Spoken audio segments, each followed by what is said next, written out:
बिस्मिल्लाहिर्रहमानिर्रहीम। आज हम सिटी का मैथ पोर्शन हल करते हैं। पहला क्वेश्चन है मैथ का। ये during the school assembly 96 students are standing in 6 equal rows, how many students are there in one row. ये निहायत ही आसान सवाल है। 96 स्टूडेंट असेंबली में ठहरे हैं और 6 रोज में तकसीम करना है, तो एक रो में कितने स्टूडेंट आते हैं। तो 96 को 6 पर डिवाइड करो, 16 6 96 आता है, लिहाजा इसका करेक्ट आंसर सी है। अगला क्वेश्चन है which of the following number is not divisible by 3। अब अगर आपको डिविजिबिलिटी का टेस्ट आता है तो 3 के लिए यूँ है कि जो नंबर उन्होंने दिया है उसके जो डिजिट्स है उसको प्लस करो। तो इसमें अगर हम ये जो डी वाला है 2 जमा 6 जमा 5 जमा 9, अगर ये टोटल आता है 22, 22 को 3 पर तकसीम करो तो ये हमारे पास 3 पर डिवाइड नहीं होता। अब अगर सवाल को देखा जाए विच of the following number is not divisible, और नंबर बताओ जो 3 पर डिविजिबल ना हो। अब ये नीचे वाला 3 पर डिवाइड नहीं होता, लिहाजा ये डी इसका करेक्ट ऑप्शन है। 38 को देखा जाए, यानी तीसरा क्वेश्चन जो हमारा बनता है, टोटल 25 क्वेश्चन है इस सिटी पेपर में। अगर आप मेरे यूट्यूब चैनल पर नए हैं तो मेरे चैनल को सब्सक्राइब करें। अगला क्वेश्चन है find the common factors of 30, 45 and 54। इसका कॉमन फैक्टर उसको बोलते हैं, मिसाल के तौर पर हमारे पास कोई 10 एक नंबर है, 5 पर मैं इसको डिवाइड कर दूँ, 5 दूनी 10। अब ये 5 जो है 5 10 का फैक्टर है, यानी फैक्टर का मतलब है कि कोई डिजिट दूसरे डिजिट को मुकम्मल डिवाइड करे और नीचे हमारे पास जो रिमाइंडर है वो 0 आ जाए, उसको हम बोलते हैं फैक्टर। 1 जो है 1 तकरीबन हर चीज़ का फैक्टर है, यानी 30 पर भी डिवाइड होता है, 45 पर भी, 54 पर भी। अब 3 को इस पर अगर हम डिवाइड करें तो ये भी तीनों पर डिवाइड होता है, लिहाजा 1 3 इन तीनों चीज़ों यानी 30 45 54 पर यहाँ पर हमारे पास 1 एंड 3 है जो तीनों पर डिवाइड होता है, लिहाजा हमारा करेक्ट ऑप्शन ये है। अगला क्वेश्चन है how many surface does the square pyramid है। स्क्वायर पिरामिड का ये शक्ल है, ये फिगर है इसका। अगर इसको देखा जाए इसके 5 फेस बनते हैं, 1 2 3 4 और ये 5, लिहाजा इसका करेक्ट आंसर सी है 5। सारा has 3 pieces of ribbon with the length of 18 centimeter, 42 centimeter and 24 centimeter. She wants to cut the ribbon into smaller pieces of equal length with no remainder. Which is the greatest possible length of each? इसमें जिधर भी greatest आ जाए तो इसका मतलब ICF इसका find करना है। अब 18 42 24 इसका बहुत आसान है। 18 को 2 पर डिवाइड किया जाए, 2 9 18, 3 3 9, ठीक है। इस तरह 24 को 2 12 24, 2 6 12, 2 3 6, लिहाजा ये मैंने लिखा 18 के ये है 2 3 6 6 3 18, 2 3 6 6 7 42, 2 2 4 2 2 4 4 2 8 8 3 24। अब इसमें से ACF में कॉमन होता है। अब अगर यहाँ पर कॉमन देखा जाए तो ये एक 2 है और यहाँ पर एक 3 आ रहा है, बाकी सारे नॉन कॉमन फैक्टर है, लिहाजा 2 3 को आप ज़रब दे दी, 2 3 6, लिहाजा 6 इसका करेक्ट आंसर है, प्लस सी इसका करेक्ट आंसर है। अगला क्वेश्चन है हमारे पास 7/9 + 6/8 + 6/3 = किस चीज़ के बराबर है। तो इसका आसान तरीका है, ये जो हमारे पास 9 8 3 इसका एलसीएम निकालो। इस तरीके से एलसीएम निकालते हैं, 9 8 3 3 3 9 8, वही 8 आता है, 3 1 3, फिर 3 पर 3 1 3 8 आता है और 1, फिर 2 पर 1 आता है, 2 4 8 और 1, फिर 2 पर 2 1 वही 1 आता है, 2 2 4 1, फिर 2 पर 1 वही आता है, 2 1 2 1 वही आता है। तो अगर इसको हम ज़रब दे दें तो इससे आता है 72। अब 9 पर डिवाइड करो, 9 1 9, 9 8 72 आता है। 8 को इससे ज़रब दो, 8 7 56, प्लस फिर 8 को 72 पर डिवाइड करो, 8 9 72 आता है। अब जो 9 है 9 को उससे ऊपर से मल्टीप्लाई करो, 9 6 54, दरमियान में प्लस, फिर 3 को 72 पर अगर डिवाइड करो तो ये आता है 3 2 6, 3 4 12, यानी 24 3 72। अब 24 को हम 6 से मल्टीप्लाई कर दे तो 144 आता है। अब अगर इसको 144 आता है, अब अगर इसको हम प्लस करें तो इसे आता है 254/72। तो इसको हम डिवाइड करते हैं 2 वाले टेबल पर, 2 3 6, इधर 1 आ जाएगा, 2 6 12, और इसको 2 1 2, 2 2 4, एक इधर आ जाएगा, 2 7 14, यानी इसका आंसर आपके पास आता है 127/36। ये यहाँ पर हमारा करेक्ट ऑप्शन है ये डी वाला, 127/36। अगर आप मेरे यूट्यूब चैनल पर नए हैं तो ये वीडियो लाइक करें और मेरे यूट्यूब चैनल को सब्सक्राइब करें। अच्छा, अगला क्वेश्चन है If the perimeter of a rectangle is 34 centimeter and we increase its length by 2 centimeter, then there will be difference of a dash centimeter in its perimeter. ठीक है, एक हमारे पास rectangle है और उसका पेरीमीटर है 34 सेंटीमीटर। अगर हम उसका लेंथ 2 सेंटीमीटर इंक्रीज करते हैं, पेरीमीटर में क्या फ़र्क आएगा। अब हम पेरीमीटर लिखते हैं, पहला P1 पी पेरीमीटर शो करता है 2 इंटू एल प्लस डब्ल्यू, यानी ये हमें पता है कि ये जो पेरीमीटर है रेक्टेंगल का वो इस तरह होता है। उसका जो फार्मूला है P is equal to 2 into L plus width, ठीक है, लेंथ प्लस विड्थ। अब चूँकि 2 into L plus width is equal to 34 ये तो उन्होंने दिया है, ठीक है। अब वो कहते हैं कि अगर इसका जो लेंथ है 2 सेंटीमीटर इंक्रीज किया जाए तो क्या करेंगे, P2 parameter 2 into L, length हमने इंक्रीज किया है ना, तो अब ये जो लेंथ है इसको प्लस 2 करेंगे, विड्थ तो वही विड्थ रहेगा, तो एल प्लस 2 डब्ल्यू आता है, ठीक। अब हम क्या करते हैं, P2 को P1 से 2, ये पहले P2 लिखो 2 into L plus 2 plus W minus 2 into L plus W. अब इसको अगर हम सिंप्लीफाई करें, ये 2L आता है plus 2 2 4 plus 2W minus 2L और माइनस प्लस माइनस 2W आता है। अब 2L के साथ कट गया और 2W के साथ कट गया, क्योंकि प्लस माइनस आपस में कैंसिल होते हैं। यहाँ पर आपके पास कितना आता है, 4 आता है, लिहाजा आपका करेक्ट आंसर है ये बी वाला 4 आपका आ गया, ठीक। अगला क्वेश्चन है, if the sum of quantities is 1840 and their average is 115, then find the number of quantities.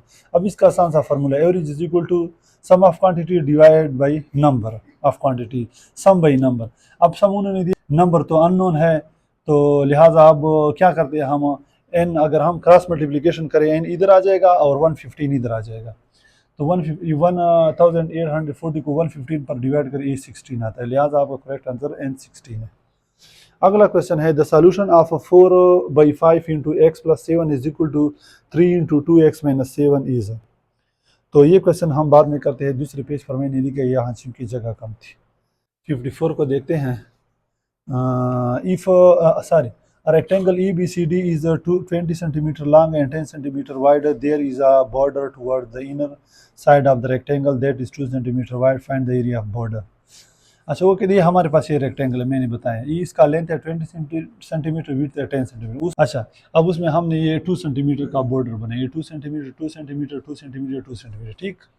अच्छा, अब क्या करते हैं, पहले हम इसका ये जो रेक्टेंगल इसका हम एरिया मालूम करते हैं। उसका फार्मूला है लेंथ मल्टीप्लाई विड्थ, 20 मल्टीप्लाई 10, ये आता है 200, ठीक। अच्छा, अब इसका ये जो बॉर्डर ये हमने जो बनाया है अंदर से, ये 2 सेंटीमीटर है ना, ठीक है। अब इसका हम एरिया निकालते हैं, ये जो इसका जो एरिया बनना है इसको एरिया बोलते हैं, जो अंदर का हिस्सा होता है वो किस तरह है, ये लेंथ हो गया, ये विड्थ हो गया ना, ये स्क्वायर शक्ल में, ठीक है। स्क्वायर में हमारे पास सारे साइड्स बराबर होते हैं, इसलिए लेंथ मल्टीप्लाई विड्थ दोनों बराबर होते हैं, 2 मल्टीप्लाई 2 2 2 4 आता है, ठीक। अब हम क्या करते हैं, अब इस लेंथ से इससे 4 माइनस करेंगे, 20 माइनस 4 इज इक्वल टू 16, और ये जो विड्थ है उससे 10 है, इसलिए भी 4 माइनस करो, ये 6 आ गए। 16 को 6 से आप ज़रब दे दे, कितना आता है 96। अब जो ये वाला एरिया हमारा बनता है जो टोटल वो है 200, और ये जो अभी जो इसका जो हमने बनाया वो है 96। अब 20 से 96 निकालो तो 104 आता है, लिहाजा आपका करेक्ट आंसर इस यहाँ पर है 104 सेंटीमीटर स्क्वायर, ठीक। सेंटीमीटर सेंटीमीटर मल्टीप्लाई हो जाता है, इसका यूनिट है। अच्छा, अगर आप मेरे यूट्यूब चैनल पर नए हैं तो मेरे चैनल को सब्सक्राइब करें। इंशाल्लाह मज़ीद क्वेश्चन भी, सारों पेपर जितने भी टेस्ट हुए इंशाल्लाह मैथ वाला पोर्शन हल करेंगे और साथ में इंग्लिश वाला भी हल करेंगे। अगला क्वेश्चन है हमारे पास, if A ratio B is equal to 2:3 and B ratio C is equal to 3:4, find the continue ratio between the quantities A B C।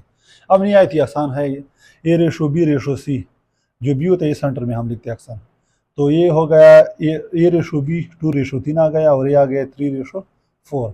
अब इसको इसके साथ ज़रा देते हैं, 2 3 6, 3 को 3 के साथ 3 3 9, 4 को 3 के साथ 4 3 12, ठीक। अब इसको मजीद सिंप्लीफाई करते हैं, 3 वाले टेबल पर 3 2 6 है, 3 3 9, 3 4 12। आपका करेक्ट आंसर है 2:3:4, ये डी आपका करेक्ट आंसर है। अच्छा, अगला क्वेश्चन है, workers constructed a wall in 6 hours, how many hours are required to construct same wall. 6 घंटे, यानी 5 वर्कर है, वो 6 घंटों में एक दीवार बनाते हैं। अब अगर कहते हैं हम 3 मजदूर हो तो हमारे पास कितने घंटे लगेंगे, मजीद घंटे लगेंगे क्योंकि बंदे कम हो गए। अब ये हम लेते हैं यहाँ पर वर्कर्स और यहाँ पर आवर्स, 5 वर्कर्स के लिए 6 घंटे, 3 के लिए जब 5 के लिए 6 है तो 3 पे तो और भी ज़्यादा टाइम लगेगा, लिहाजा हार्स बढ़ेंगे। अब एक वैल्यू कम हो रही है, दूसरी बढ़ रही है।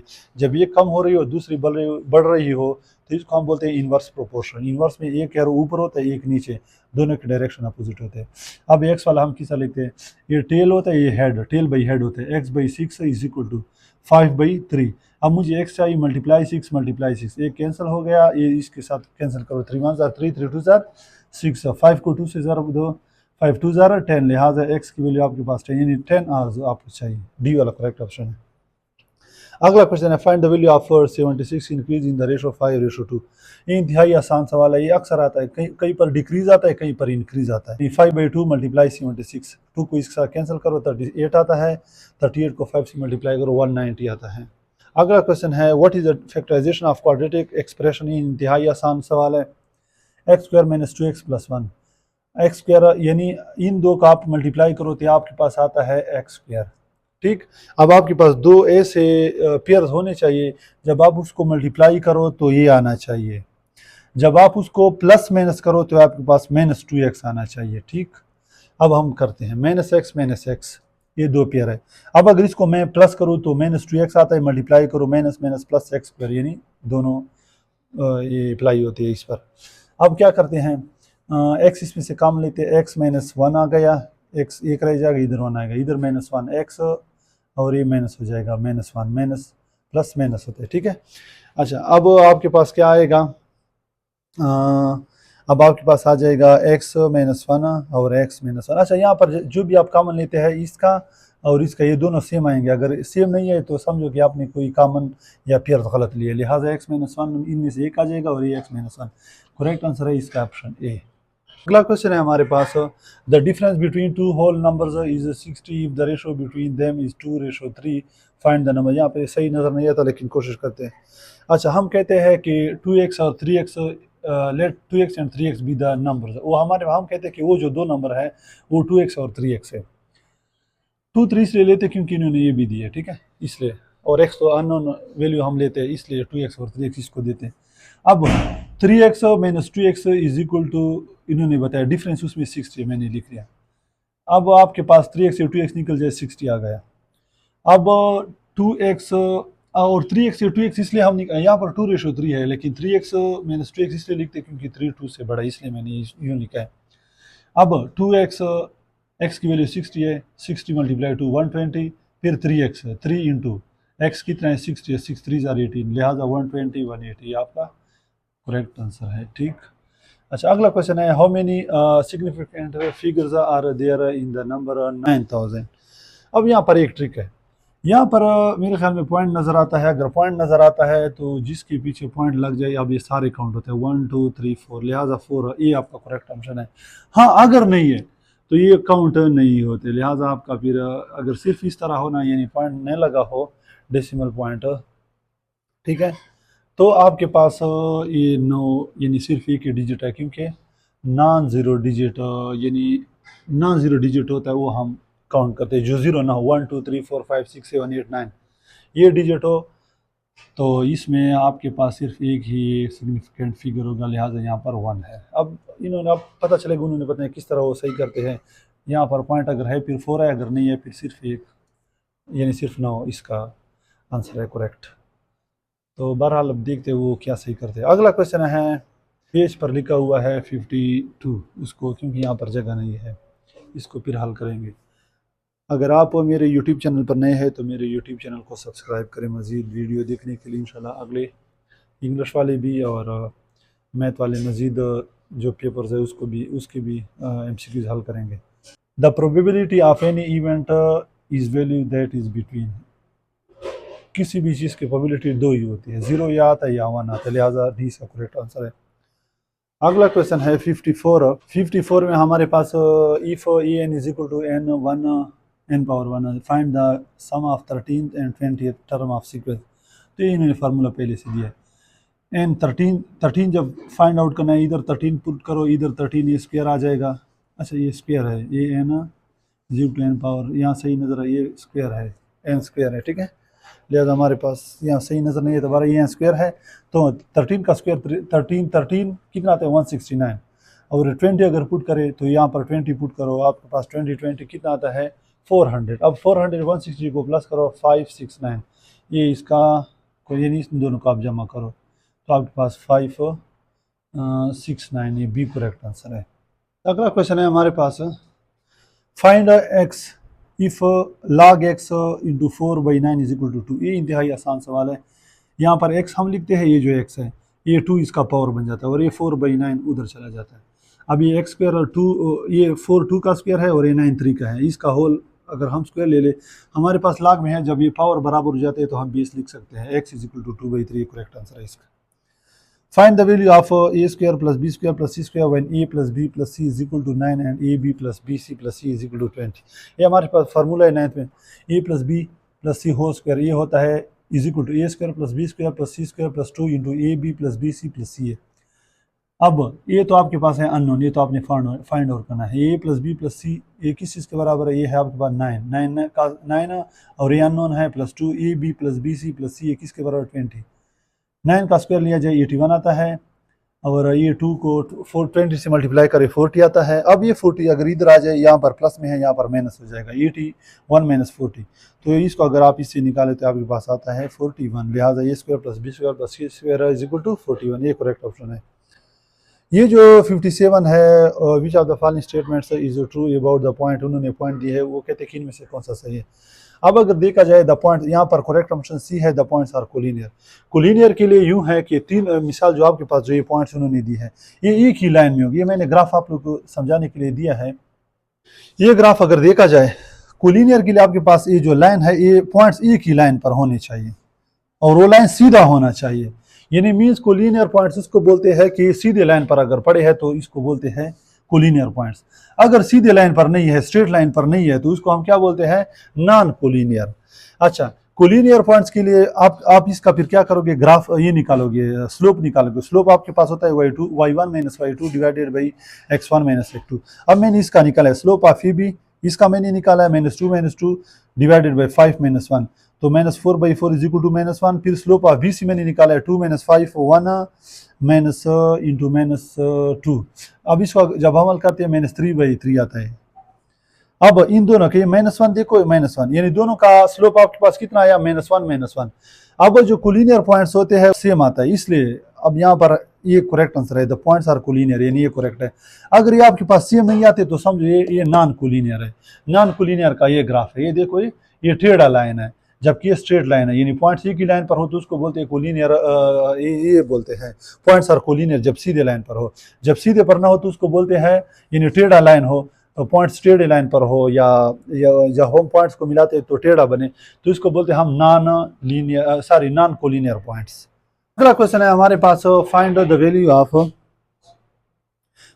ऑफ के इफ, ये नजर नहीं आ रहा सही, पता इसका नहीं चलता, ये फिर किसी अगली वीडियो में इसको हल करेंगे। 2x²। अच्छा, उससे अगला क्वेश्चन है, if tangent theta less than 0 cos theta greater than 0 name the quadrant. ये इंतहाई आसान सवाल ये अक्सर आते हैं। ये हम ग्राफ बनाते हैं, ठीक है, 2 परपेंडिकुलर लाइंस। अच्छा, इसको हम बोलते हैं, ये पहला क्वाड्रेंट है, ये सेकंड है, ये थर्ड है, ये फोर्थ है। पहले क्वाड्रेंट में all sine theta cos theta tangent theta cotangent ये जितने 6 है ये सारे पॉजिटिव होंगे। अगले में जो सेकंड क्वाड्रेंट है उसमें साइन थीटा और कोसेकेंट थीटा ये पॉजिटिव होगा, बाकी सारे नेगेटिव होंगे। थर्ड में टेंजेंट थीटा कोटेंजेंट थीटा ये पॉजिटिव होंगे, बाकी नेगेटिव होंगे। और जो फोर्थ क्वाड्रेंट है इसमें कॉस थीटा और सेकंड थीटा ये पॉजिटिव होंगे, बाकी सारे नेगेटिव। अब उन्होंने पहला बोला टेंजेंट थीटा लेस देन 0। अब आपको मैंने बोला कि यहाँ पर सारे प्लस है और यहाँ पर ये टेंजेंट थीटा वो कहते हैं यहाँ पर भी प्लस होना चाहिए। अब यहाँ पर तो अब पहले यहाँ पर भी प्लस है और यहाँ पर तो हो ही नहीं सकते, क्योंकि यहाँ पर टेंजेंट थीटा प्लस है और यहाँ पर प्लस है। वो कह रहे हैं कि टेंजेंट थीटा लेस देन 0, 0 से नीचे है, ये नहीं, ठीक है, माइनस में है। अब यहाँ पर तो टेंजेंट थीटा प्लस है और यहाँ पर तो हो ही नहीं सकते।